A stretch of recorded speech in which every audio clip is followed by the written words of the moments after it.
Today we are going to start our one of the important topic of plant physiology, that is ascent of sap. My name is Dr. Sunit Kumar Gupta. I am assistant professor working in Government Mahindra College, Patiala. Now, what is ascent of sap? Ascent of sap is upward movement of water from the roots of the plants to the top of the plant. There are different concepts to describe this process of ascent of sap. The very old concept was that the roots absorb water and push the water upwards, which is also known as root pressure theory. Now, according to this theory, daytime में roots क्या करती हैं, पानी लगातार absorb कर रही हैं, पानी absorb करके धीरे धीरे they push the water upwards.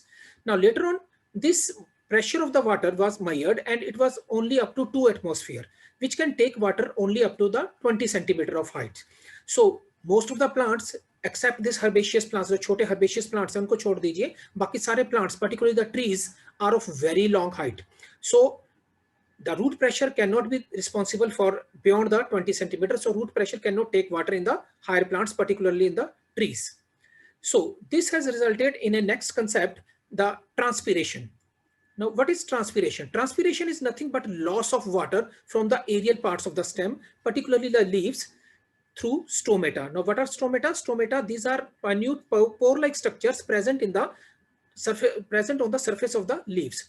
Through these stomatas are basically noses, naak hote hain plants ke, which are meant for exchange of gases, like carbon dioxide goes inside and oxygen comes outside, or in the night some oxygen goes inside and carbon dioxide comes out.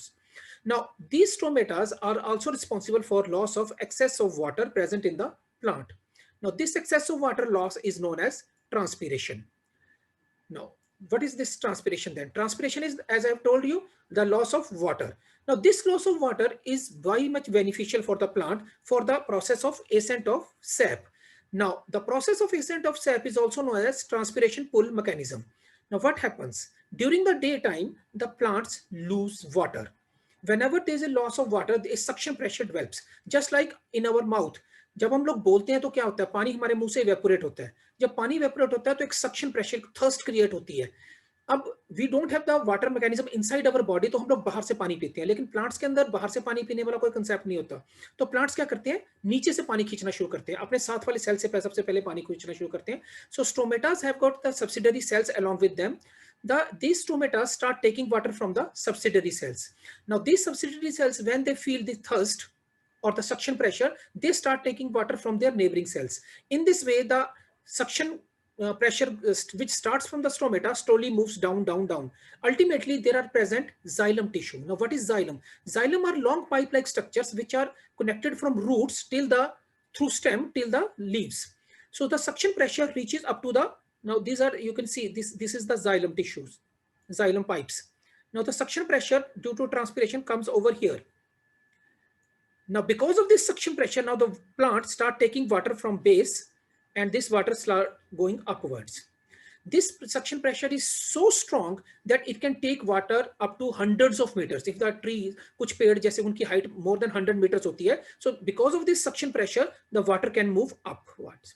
Now, this concept of transpiration pull was first of all given by Dixon and Joly, and later on it was proved by Scholander that actually the transpiration is such a high power that it can easily take up the water up to the any height. So it was calculated to be more than 200 atmosphere pressure, which can take water to any height. So in this way, the transpiration is actually force which is responsible for the upward movement of water. Thank you very much.